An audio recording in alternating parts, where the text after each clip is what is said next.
My name is Jordan Wheeler, 68 years old and retired high school principal. Family traditions meant everything to me and my late wife Margaret, especially our Thanksgiving celebrations. This year was my first time hosting since her passing, and I was determined to honor her memory with the perfect gathering. My daughter Amanda and her husband Troy would be there, though Troy and I had never quite seen eye to eye. I never expected that my carefully prepared family dinner would end with me dripping with waste and humiliation. But what happened 5 minutes later changed everything. Before I continue this story, let me know where you're watching from in the comments, and hit that subscribe button if you value family and respect as much as I do. For 42 years, I dedicated my life to education, working my way up from history teacher to principal at Lincoln High School in our small Midwestern town. My students knew me as firm but fair, and I brought those same values home to my family. Margaret and I built a good life together during our 45-year marriage. She was an elementary school librarian with a heart of gold and a spine of steel when needed. Together, we raised two wonderful children, Amanda and David, in a home filled with books, music, and lively discussions around the dinner table. Thanksgiving was always Margaret's favorite holiday. She would spend days preparing her famous sage and apple stuffing, cranberry relish made from her grandmother's recipe, and a turkey so perfectly browned you could see your reflection in it. Our home would fill with extended family, neighbors, and occasionally students who had nowhere else to go. Margaret believed no one should be alone on Thanksgiving, and our table always had room for one more. Our daughter Amanda inherited her mother's compassion and intelligence. She excelled in school, earned a scholarship to a prestigious university, and became a successful marketing executive. Amanda was always the peacemaker in the family, the one who could see all sides of an argument and find common ground. Her kindness sometimes made her vulnerable to stronger personalities, but Margaret and I were immensely proud of the woman she became. 8 years ago, Amanda brought home Troy Sullivan from a company retreat. He was charming, outgoing, and clearly smitten with our daughter. On the surface, Troy seemed impressive. He came from a wealthy East Coast family, attended an Ivy League school, and held a senior position at the investment firm where Amanda worked. He drove an expensive car, wore tailored suits, and had the kind of confident handshake that successful men often cultivate. Yet, something about Troy made me uneasy from our first meeting. Perhaps it was how his smile never quite reached his eyes, or how he subtly directed every conversation back to his accomplishments. Margaret noticed too. In bed that night after first meeting him, she whispered, "Did you see how he talks over Amanda?" But we kept our reservations to ourselves, not wanting to interfere in our daughter's happiness. Amanda and Troy married 6 months later in an extravagant ceremony that Troy insisted on paying for. During his wedding speech, he made several jokes at my expense, calling me the old-school disciplinarian and suggesting Amanda had finally escaped my strict household. People laughed, but Margaret squeezed my hand under the table. We both recognized the subtle disrespect, the establishing of dominance. Still, for Amanda's sake, I raised my glass and smiled. Over the following years, small incidents revealed Troy's true character. At family gatherings, he would contradict my opinions on politics or sports, turning friendly discussions into uncomfortable debates. He frequently checked his phone when Margaret told stories about Amanda's childhood. Once, when I suggested a different approach to a financial decision they were making, Troy laughed and said, "With all due respect, Jordan, investing has changed a bit since you were putting pennies in your piggy bank." Troy seemed to view family gatherings as competitions he needed to win.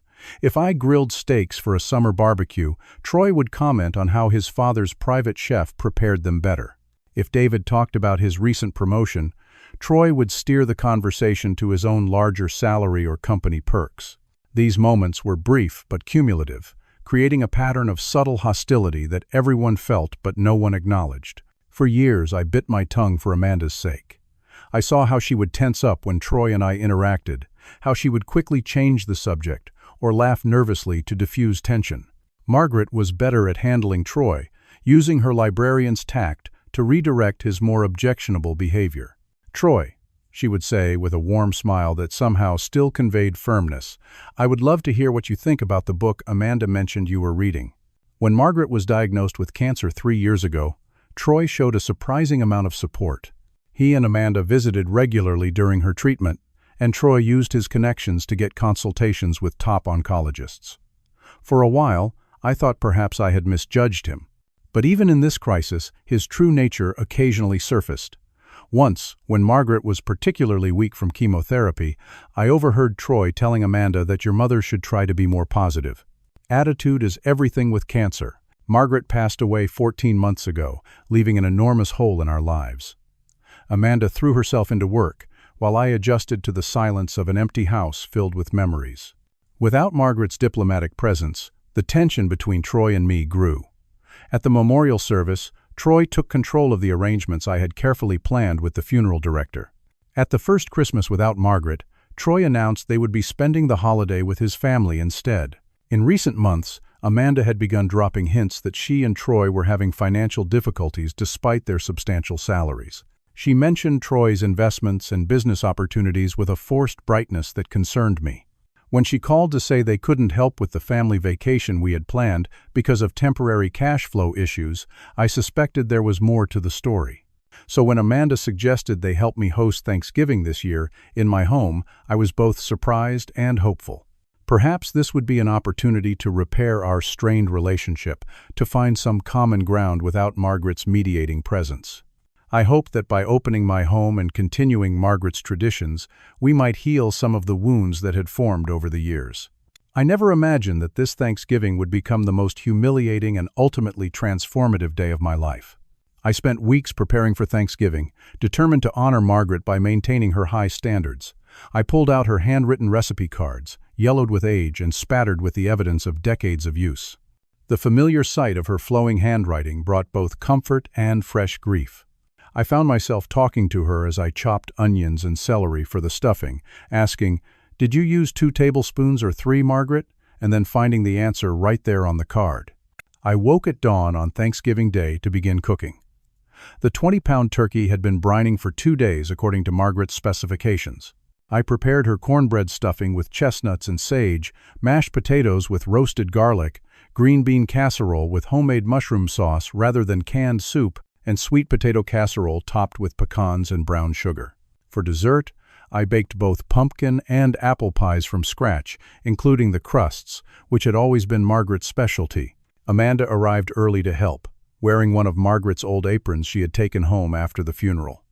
"The house smells just like when Mom was cooking," she said, giving me a tight hug. Her eyes were bright with unshed tears, and I knew she felt Margaret's absence as keenly as I did. Troy arrived an hour later, carrying expensive bottles of wine but no food, despite Amanda having mentioned they would bring appetizers. "Traffic was hell," he announced, though we lived in the same town and the roads had been clear. He immediately poured himself a large glass of bourbon from my liquor cabinet without asking, and began critiquing my football game selection on the television. As Amanda and I worked in the kitchen, Troy wandered in occasionally to dip his finger into dishes or suggest improvements to Margaret's traditional recipes. "My mother adds cognac to her cranberry sauce," he said, reaching for the bottle he had brought. I gently but firmly moved the cranberry sauce out of his reach, saying, "We'll stick with tradition this year." By early afternoon, the rest of the family began to arrive. My son David and his wife Laura brought their twin boys, now teenagers who towered over their mother. My sister Patricia came with her husband Frank, bringing her famous deviled eggs and stories from their recent retirement cruise. Amanda's cousin Taylor, Margaret's niece, who had been like a second daughter to us, arrived with a beautiful flower arrangement and her new girlfriend Jade. The house filled with the warmth of family and conversation. We gathered in the living room with appetizers, sharing memories of Margaret and catching up on each other's lives. Troy positioned himself in my armchair, Margaret's favorite spot to watch family gatherings unfold, and began holding court. He dominated the conversation with stories about his recent business dealings and golf trips, interrupting others and speaking with increasing volume as he continued drinking. When David mentioned his company's expansion into environmental sustainability projects, Troy cut in with, "Those green initiatives are just PR stunts. The real money is still in traditional energy." When Patricia described the Mediterranean ports their cruise had visited, Troy interjected that he had stayed at much more exclusive resorts in those same locations. I could see the discomfort on everyone's faces, the subtle exchanged glances. Taylor caught my eye and raised an eyebrow. She had witnessed Troy's behavior at previous gatherings and had once privately asked me how Amanda could put up with him.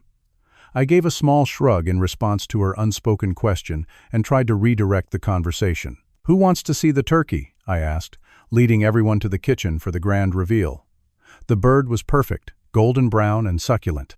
Everyone exclaimed appreciatively, except Troy, who muttered, "Looks a bit dry around the wings." As we prepared to move to the dining room, the first real argument erupted. In our family, the ritual of carving the turkey had always been my responsibility as the host.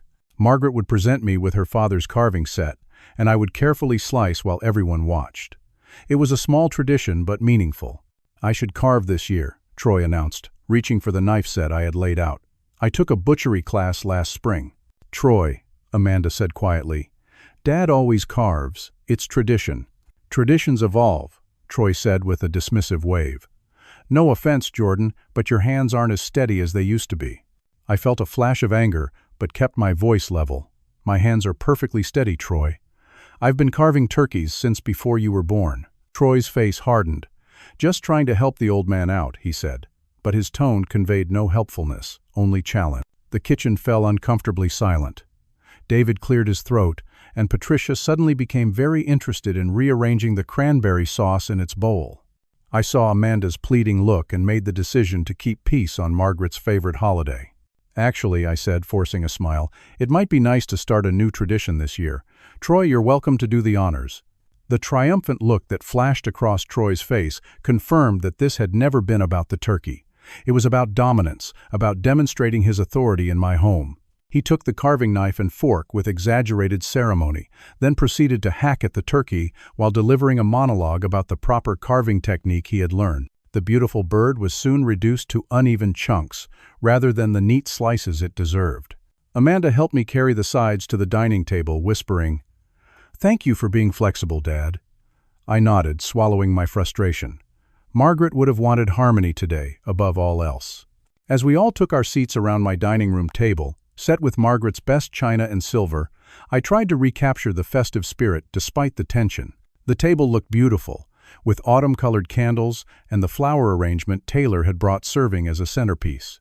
For a moment, looking at the faces of my family gathered together, I felt Margaret's presence and a surge of gratitude despite Troy's behavior. That feeling would not last through the meal. With everyone seated around the table laden with steaming dishes, I prepared to say the blessing as I had done every Thanksgiving for decades. I bowed my head and began, "We give thanks for the food before us, the family around us." Troy interrupted with a loud laugh. "And the football after us. Am I right?" He looked around for appreciation of his humor, receiving uncomfortable smiles in return. I continued, "And we especially remember Margaret, whose love made our family what it is today." My voice caught slightly on my late wife's name. "To Margaret," David said softly, raising his water glass. "To Mom," Amanda echoed, her eyes glistening. Troy raised his wine glass, already his fourth or fifth drink of the afternoon. "And to new traditions," he added, with a pointed look at me. Once the plates were filled, the conversation flowed more naturally. The food seemed to break through some of the tension, with everyone complimenting various dishes. Patricia raved about the stuffing, saying it tasted exactly like Margaret's. Frank declared the mashed potatoes the best he'd ever had. Even Troy admitted, somewhat grudgingly, that the turkey was actually pretty good. As we ate, I shared stories about previous Thanksgivings with Margaret. The time she forgot to turn on the oven and didn't discover the raw turkey until guests arrived. The year we lost power during a snowstorm and cooked the entire meal on our fireplace and camping stove. The Thanksgiving when Amanda, at age 7, announced she was becoming a vegetarian just as the turkey was served. People laughed and added their own memories. David recalled how he and Amanda would fight over the wishbone, and Amanda reminded Taylor about the time they snuck an entire pumpkin pie up to her bedroom during the adults' post-dinner nap. The stories formed a tapestry of our shared history, Margaret's spirit present in each one. I noticed Troy becoming increasingly quiet and agitated as the focus remained on family memories that predated his arrival in our lives. He interjected occasionally with stories about his own family's holidays, describing lavish affairs catered by private chefs, but these failed to generate the same warmth and laughter as our nostalgic reminiscences. As the main course wound down, I announced, "Wait until you see dessert. I made Margaret's special apple pie with the lattice crust. It took me 3 tries to get it right." "I helped Mom make that pie every year," Amanda said. "I should have helped you, Dad." "Next year," I promised, standing up. "I'll go get it now, along with the coffee." As I headed to the kitchen, I heard chairs scraping and the murmur of conversation continuing. I checked on the coffee maker I had prepared earlier, and then opened the oven where the pies were staying warm. The apple pie did look magnificent, though not quite up to Margaret's standards. I had placed candles around the edge, a small tribute to her. I was so focused on not dropping the pie that I didn't hear Troy enter the kitchen behind me. When I turned around, he wasn't there. I assumed he had gone to the bathroom, which was down the hall past the kitchen. I carefully transferred the pie to a serving tray, added the pumpkin pie beside it, and turned off the oven. The coffee finished brewing, filling the kitchen with its rich aroma. I poured it into Margaret's antique coffee server, another tradition she had maintained. Everything was ready. I picked up the tray with the pies, feeling a moment of pride at having maintained Margaret's standards for our family's first Thanksgiving without her. As I walked back into the dining room, the conversation quieted. I noticed some strange expressions, which I initially attributed to anticipation for the dessert. I placed the tray on the sideboard and turned toward my seat at the head of the table. That's when it happened. I felt rather than saw Troy approach from behind me. There was a rustling sound, a moment of hushed anticipation from the table, and then cold, wet, unimaginable foulness pouring over my head and shoulders. The shock of it stunned me into complete stillness. I felt the substance, which I would later learn was a mixture of food scraps and dirty water from the sink disposal, seep through my shirt collar and run down my back. The stench was immediate and overwhelming. Bits of food clung to my hair and shoulders. Troy's voice boomed out. "Here's your dinner, old man." There was a moment of confused laughter from some at the table, those who couldn't yet see or smell what had happened. They must have thought it was water, or perhaps a bizarre practical joke. Amanda's hands flew to her mouth in horror. David half rose from his chair, his face darkening with anger. "Troy!" Amanda gasped. "What have you done?" Troy stood beside me, holding the now empty bucket, a kitchen waste collector I kept under the sink. His face was flushed with alcohol and triumph, his eyes gleaming with malicious pleasure. "Just thought the old principal needed a lesson in loosening up," he slurred. "Can't take a joke, Jordan?" The laughter died instantly as the smell reached the table and the reality of what had occurred became clear. Patricia let out a small cry of dismay. One of David's teenage sons whispered, "Holy shit!" Taylor stood up so quickly her chair fell backward. I remained frozen, dripping with filth, feeling the most profound humiliation of my entire life. In that moment, I thought of all the times I had swallowed my anger at Troy's disrespect, all the times I had kept the peace for Amanda's sake. I thought of Margaret and how she would have handled this moment. Not with rage, not with retaliation in kind, but with dignity. The silence in the room was absolute. Everyone waited for my reaction. Would I explode in fury? Break down in humiliation? Throw Troy out of my house? Instead, with a calmness that surprised even me, I slowly reached for a napkin from the table. I wiped my face with deliberate care, removing the worst of the filth. Then, with steady hands, I reached into my pocket and pulled out my phone. The look of confusion on Troy's face was the first sign that his perfect moment of dominance might not unfold as he had planned. Standing there, soaked in kitchen waste, I felt an odd sense of clarity descend over me. The room remained in stunned silence as I unlocked my phone with deliberate movements. Troy's triumphant smirk began to falter as he watched me, clearly confused by my lack of outburst. 3 weeks earlier, I had lunch with my old friend, Richard Harmon, who had been my attorney for 30 years and who had handled Margaret's estate after her passing. What had started as a casual catch-up turned into something much more serious when I shared my concerns about Troy. "I think he's involved in something shady," I told Richard over coffee. "Amanda has been hinting at money troubles, which makes no sense given their incomes. And last month when I was helping her look for a document on their home computer, I noticed some strange emails about offshore accounts." Richard had leaned forward, his expression grave. "Jordan, if you suspect financial impropriety that could affect Amanda, you need to be very careful how you proceed. Do you have any concrete evidence?" I didn't, not then. But Richard's words set me on a path of discreet investigation. As a school principal, I had developed a keen eye for deception and the patience to uncover truth.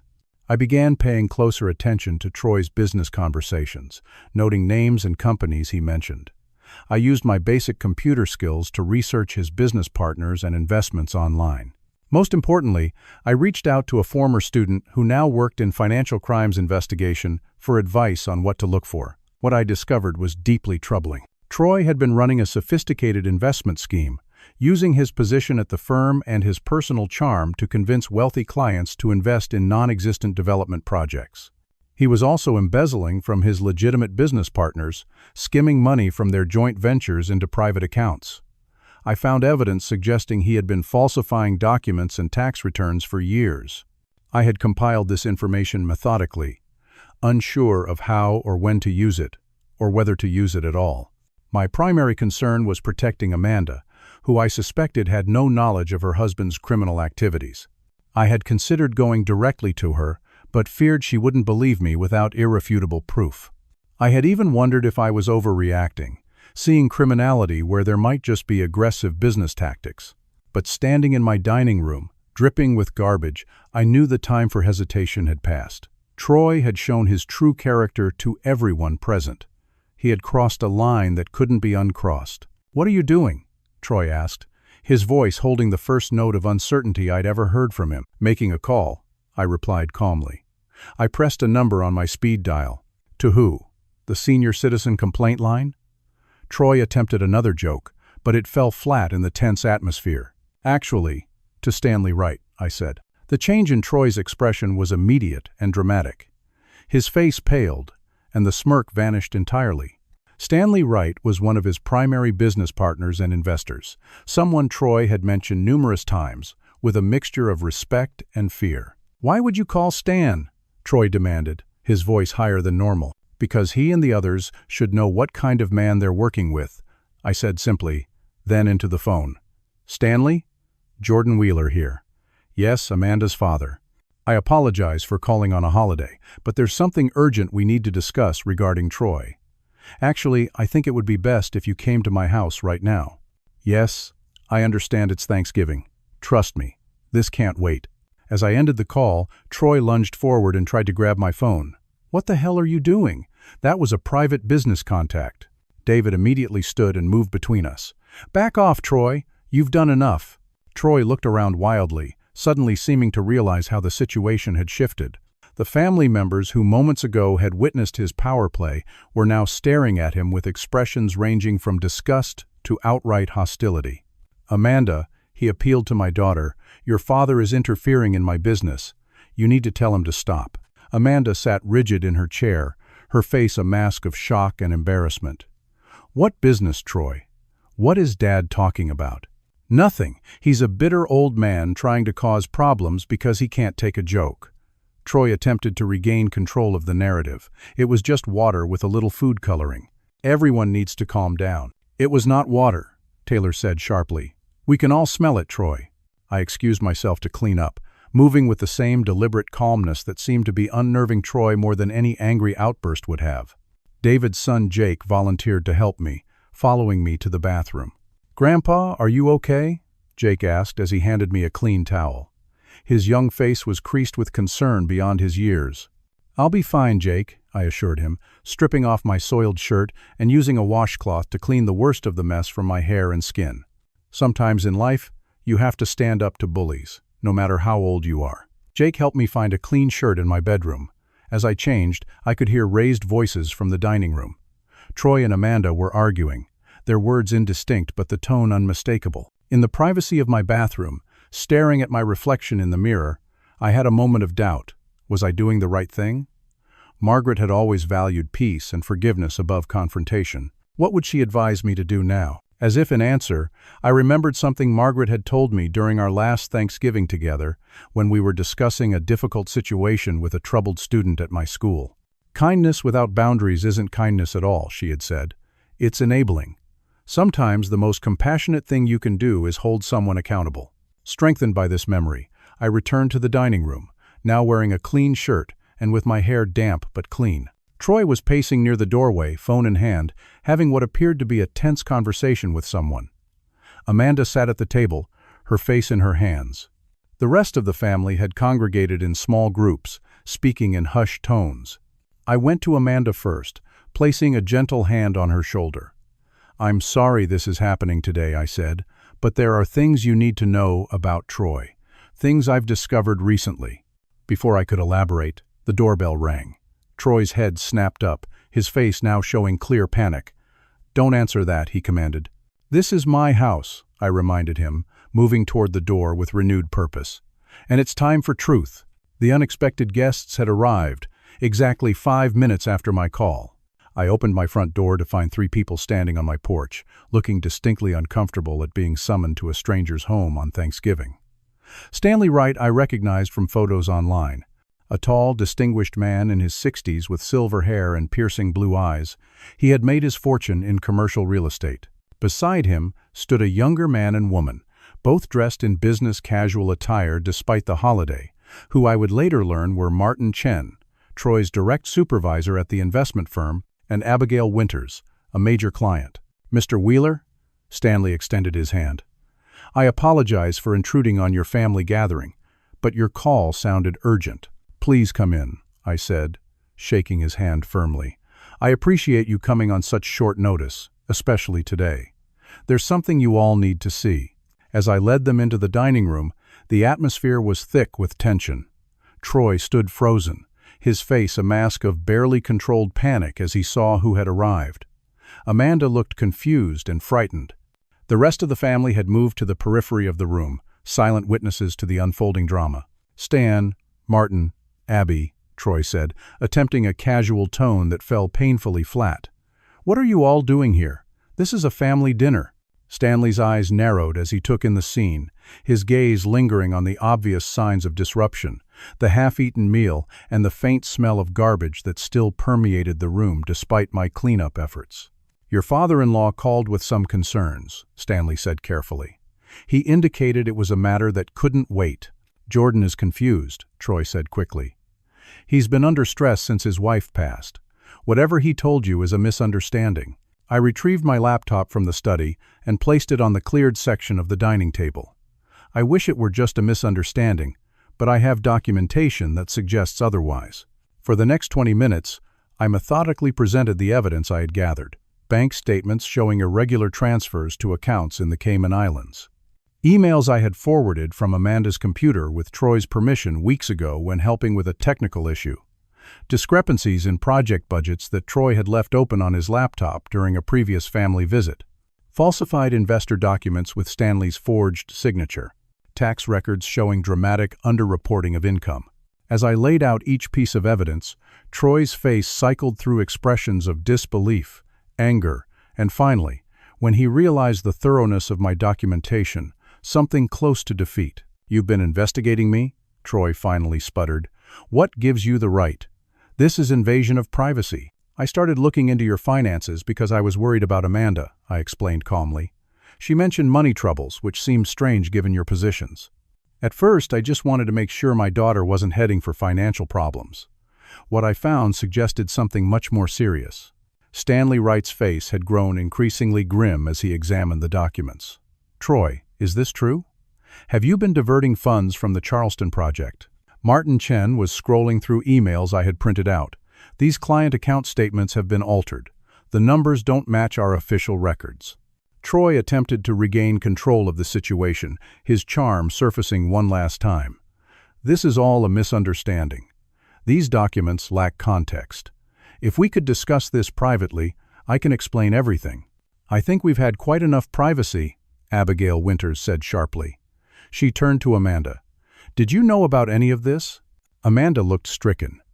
"No, Troy handles our finances. He always said it was better if I focused on my career while he managed our investments."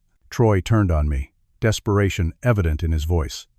"You've never liked me. You've been trying to come between Amanda and me from day one. This is a setup." "Is this a setup too?" I asked quietly, pulling up a final document on my laptop. It was a mortgage statement for Amanda and Troy's home, showing they had refinanced 3 times in the past year, with the property now leveraged far beyond its value. "You told Amanda your house was paid off. Instead, you've been using it as collateral for your schemes." Amanda gasped. "What?" Troy, you said we owned our home outright after your bonus last year. Troy's face contorted with rage. You don't understand the pressure I've been under. The market changes, investments go bad. I was trying to protect us, to maintain our lifestyle. By stealing from your clients and partners? Stanley asked, his voice dangerously quiet. By forging my signature? It wasn't stealing, Troy insisted. It was temporary reallocation. Everything was going to be paid back once the new deals closed. Martin shook his head. The firm will need to conduct a full investigation. In the meantime, Troy, consider yourself suspended. You can't do that, Troy shouted. Actually, we can, Martin replied, and I suspect the Securities and Exchange Commission will be very interested in reviewing these documents as well. Troy lunged toward my laptop. I need to delete this. You don't understand what you're doing. David and his son Jake immediately stepped forward, positioning themselves between Troy and the computer. Don't make this worse, David warned. Troy spun toward Amanda, his face now flushed with desperate anger. Are you going to let them do this to me? Your own husband? Your father has always hated me. He's trying to destroy our marriage. Amanda stood slowly, her shoulders straight despite the tears on her cheeks. My father just had garbage poured over him in his own home at Thanksgiving dinner by my husband. And now I'm finding out you've been lying to me about our finances and apparently committing fraud. What exactly am I supposed to be defending, Troy? Troy looked around the room, seeing nothing but condemnation in every face. His charm and confidence, his primary weapons, had completely deserted him. With one last venomous glare at me, he grabbed his coat from the hall closet. This isn't over, Jordan, he threatened, pointing a shaking finger at me. You're going to regret interfering in my business. Stanley Wright stepped forward. I suggest you leave quietly, Troy. Any threats will only make your situation worse. Fine, Troy spat. Amanda, are you coming or staying with Daddy? Amanda didn't move. I think I need some time, Troy. I need to understand what's happening. Suit yourself, Troy said, yanking open the front door. Call me when you're ready to be a wife instead of a daughter. With that parting shot, he stormed out, slamming the door behind him. The room fell silent except for Amanda's quiet sobs. Patricia went to her, wrapping an arm around her shoulders. Stanley, Martin, and Abigail exchanged uncomfortable glances, clearly uncertain about their place in this family drama. I apologize for disrupting your holiday, Stanley said to me, but I am grateful for this information, disturbing as it is. Would you like to stay for pie? I offered, an absurd yet sincere gesture of hospitality that somehow felt appropriate. A small smile crossed Stanley's face. Thank you, but we should go. We have much to discuss and many calls to make. He handed me his business card. Please call me tomorrow. We'll need your documentation for our internal investigation. After they left, I turned back to my shattered family gathering. The beautiful Thanksgiving I had planned lay in ruins around us, yet somehow I felt a weight had been lifted. The truth, painful as it was, had finally been spoken aloud. After Troy's dramatic exit and the departure of his business associates, an awkward silence filled the dining room. The remnants of our Thanksgiving feast sat forgotten on the table, the once appetizing food now cold and unappetizing, much like the atmosphere that had replaced our earlier attempts at festivity. Amanda remained at the table, staring blankly at nothing, occasional tears sliding down her cheeks. I wanted to comfort her but wasn't sure if my intervention would be welcome after what I'd just done. It was Patricia who finally broke the silence. Well, my sister said, straightening the tablecloth with practiced hands, I think we could all use some coffee and pie. The day isn't over yet. Her simple statement, focusing on the practical rather than the dramatic, provided everyone with much-needed direction. David and Laura began clearing the dinner plates. Jake and his brother Sam volunteered to make fresh coffee. Taylor and Jade quietly slipped into the kitchen to cut the pies I had baked that morning, which seemed like a lifetime ago now. Patricia sat beside Amanda and took her hand. You know, she said gently, your Uncle Frank and I almost divorced after 15 years of marriage. Amanda looked up in surprise. This was news to all of us. He got involved with a colleague, Patricia continued. I found out and was devastated. But the affair wasn't the real problem. It was a symptom of something broken between us, something we weren't addressing. Frank nodded from across the room. Your aunt is being kind. I was a workaholic who took her for granted and made terrible choices. The affair was just the explosion after years of neglect. "What happened?" Amanda asked, her voice small. "We got help," Patricia said simply. "We talked, really talked, maybe for the first time in years. It was painful and messy, but eventually healing. The point is, Amanda, sometimes what feels like the worst moment of your life can actually be the beginning of something better." As pie and coffee were served, others began sharing their own experiences with difficult relationships and betrayals. David admitted that he and Laura had gone through a rough patch after the twins were born. Taylor talked about a manipulative college boyfriend who had isolated her from friends and family. Each story carried the same message. Painful revelations, while devastating in the moment, often led to necessary change and growth. I watched Amanda absorb these stories, her expression gradually shifting from shock to thoughtfulness. When there was a natural lull in the conversation, I finally spoke. "Amanda, I want you to know that I didn't set out to destroy your marriage. I was concerned about some things I noticed, and once I started looking, I couldn't ignore what I found. I'm sorry it happened this way, especially today." Amanda nodded slowly. "How long have you been gathering information?" "About 2 months, I admitted. "After you mentioned having to cancel your vacation plans because of money issues, it didn't add up, given what I knew about your and Troy's incomes." "Why didn't you come to me first?" There was hurt in her question. "I wasn't sure what I was dealing with at first," I explained. "And honestly, I was afraid you wouldn't believe me without proof. Troy can be very convincing." "Yes," Amanda said quietly. "He can."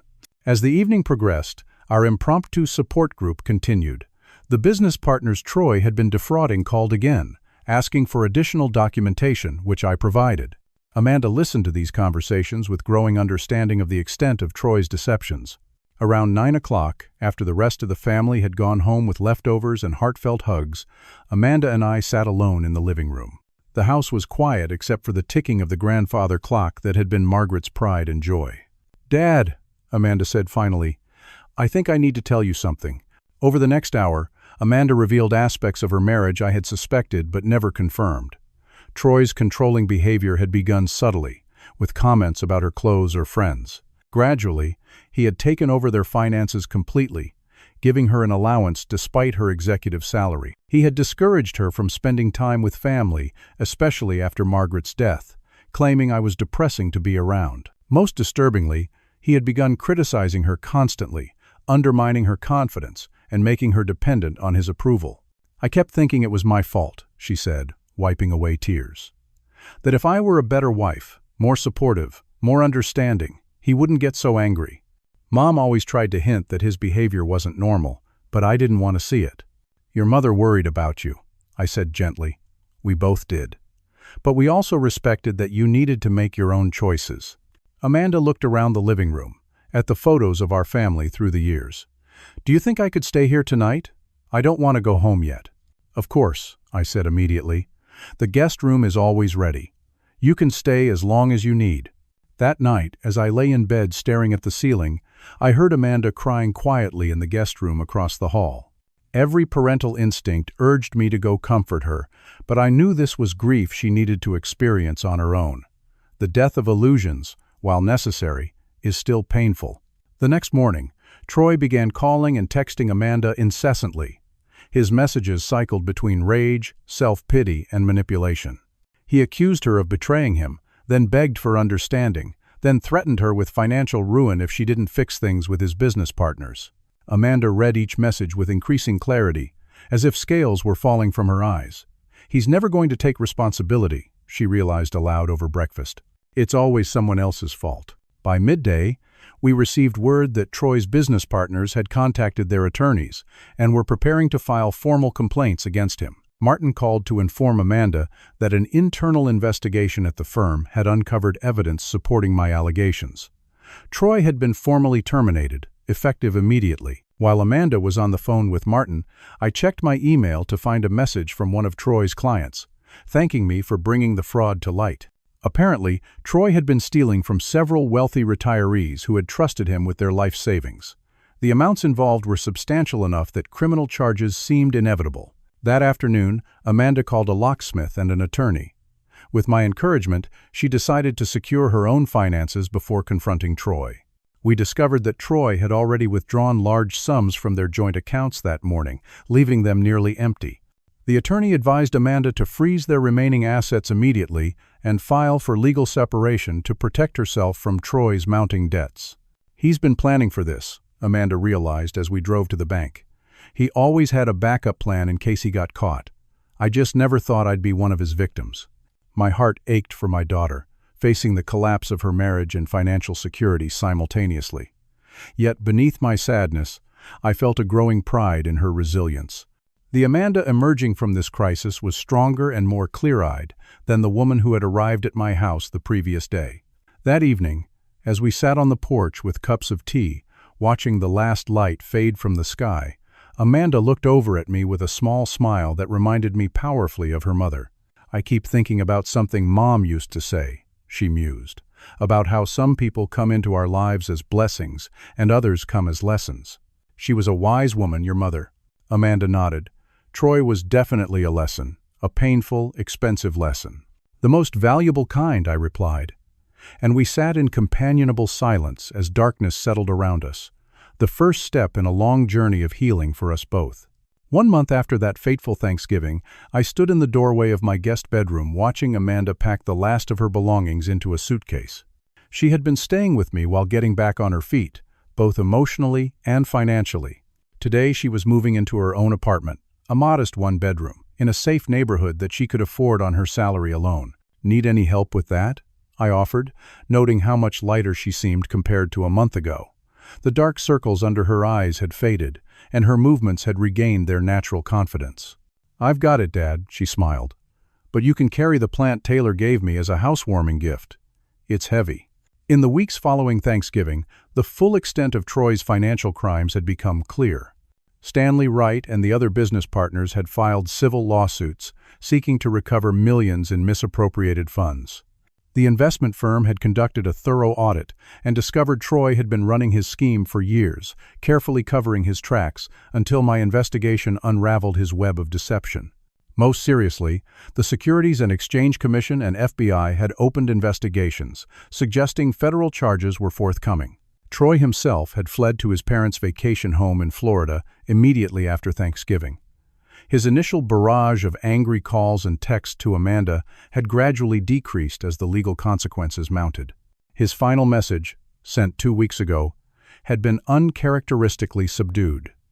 "I never meant for things to go this far. I'm sorry." Amanda had shown me the text with a wry smile. "Too little, too late," she'd said. "And notice he still doesn't specify what exactly he's sorry for." The divorce proceedings were underway, complicated by the ongoing criminal investigations. Amanda's attorney had advised her that recovering any significant assets would be difficult, as most of what Troy hadn't spent had been frozen by federal authorities. The house, leveraged far beyond its value, was heading for foreclosure. The luxury cars had been repossessed. The designer clothes and expensive electronics had been sold to help Amanda secure her new apartment. Yet, despite these material losses, Amanda seemed more at peace than I had seen her in years. She had reconnected with old friends. Troy had discouraged her from seeing. She had accepted a new position at a smaller marketing firm, taking a pay cut but gaining a more supportive work environment. Most importantly, she had begun therapy to understand the patterns that had led her to accept Troy's controlling behavior for so long. As we carried the last of Amanda's belongings to my car for the drive to her new place, I reflected on my own journey over the past month. The humiliation of that Thanksgiving moment had faded, replaced by a quiet pride in having stood up to a bully at 68 years old. I had shown Troy and myself that age hadn't diminished my ability to protect those I loved.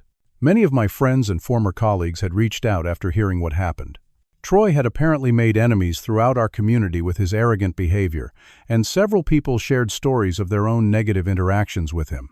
My former vice principal, now retired in Arizona, called to tell me, "You just lived out the fantasy of everyone who's ever dealt with a workplace bully." Standing ovation from me, Jordan. The drive to Amanda's new apartment was filled with comfortable conversation about practical matters. She needed a new coffee table. I had an extra one in the basement she was welcome to.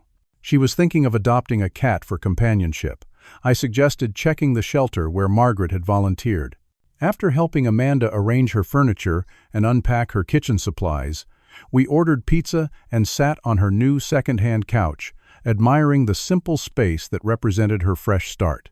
"I was thinking we could host Christmas at my place this year," I suggested, "unless that would bring up bad memories of Thanksgiving."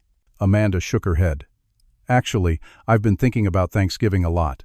As terrible as it was in the moment, it was also a weird kind of gift." "A gift?" I raised an eyebrow.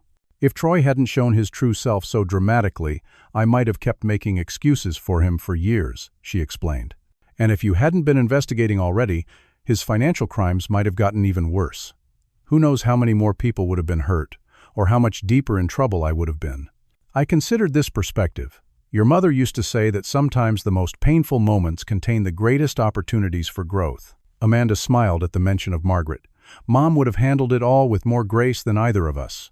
"I don't know about that," I said thoughtfully. "Your mother had a core of steel beneath her gentleness. She wouldn't have tolerated anyone treating her family that way." We fell silent for a moment, both imagining Margaret's reaction to the Thanksgiving disaster. I pictured her fierce protective instinct, her quiet dignity in crisis. "The hardest part to accept," Amanda said finally, "is that I couldn't see Troy clearly for so many years. All the red flags were there from the beginning."